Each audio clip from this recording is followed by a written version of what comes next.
As-tu déjà eu envie de crier, mais en silence, parce que tu étais dans le train ou avec du monde autour de toi? Eh bien, Anne, elle connaît ce sentiment.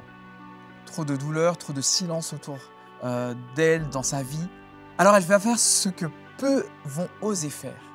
Elle va vider son cœur devant son Dieu. Pas de filtre, pas de maquillage spirituel.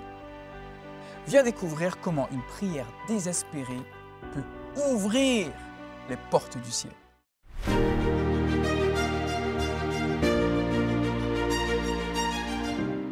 La pensée du jour se trouve dans 1 Samuel 1, verset 11. Alors, Anne fit le vœu suivant.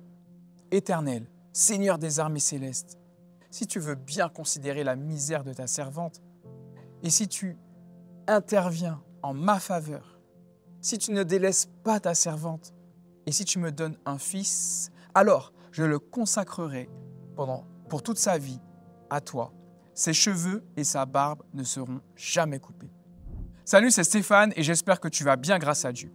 Troisième pratique spirituelle simple pour booster ta communion avec Jésus, ne rien lui cacher. Anne, l'épouse d'Elkana, vit une souffrance silencieuse mais profonde. Elle n'a pas d'enfant. Dans cette culture où la stérilité est vécue comme une honte, elle endure non seulement sa douleur personnelle, mais aussi les moqueries de Pénina, l'autre femme de son mari. Chaque année, elle monte au sanctuaire de Silo pour adorer le Seigneur.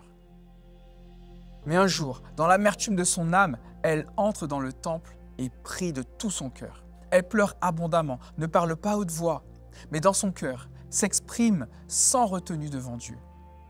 Le prêtre Élie, d'abord surpris et méprisant, comprend finalement qu'elle est en train de verser toute sa douleur devant l'Éternel. Ce que fait Anne est profondément spirituel. Elle ne se contente pas de supporter, de ruminer ou de fuir sa douleur. Elle ose l'apporter devant Dieu, telle qu'elle est. Sa prière n'est pas belle, structurée ou théologique, mais elle est vraie, à l'image de ses émotions. Elle ne cache ni ses larmes, ni son amertume, ni sa détresse. Et Dieu accueille cette sincérité. Anne ne vient pas chercher une solution magique, mais une vraie rencontre. Et c'est justement cette authenticité qui lui permet de ressortir apaisée. Le texte dira qu'après avoir prié, son visage ne fut plus le même. Avant même que sa prière soit exaucée, la paix entre dans son cœur car elle a été entendue. Dieu ne craint pas ta douleur. Il ne te demande pas d'avoir toujours le sourire ou de faire semblant. Il désire simplement que tu viennes à lui avec la vérité de ton cœur. Dans la vie, tu portes peut-être des fardeaux invisibles aux autres. Tu fais bonne figure, tu avances, mais à l'intérieur, il y a des blessures, des peurs, des frustrations peut-être.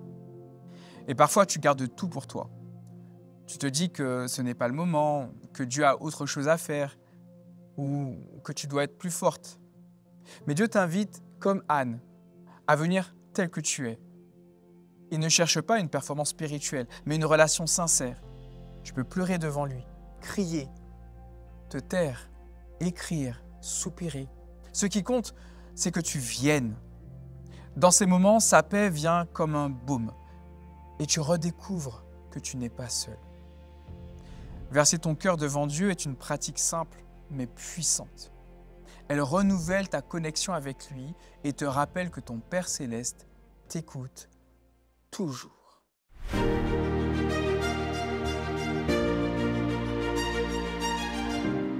Prends 10 à 15 minutes aujourd'hui pour t'isoler. Éteins distractions et obligations. Parle avec Dieu avec tes propres mots et dis-lui tout. Tu peux aussi écrire une lettre à Dieu sans filtre. Laisse ton cœur respirer devant lui. Et que Dieu te bénisse abondamment.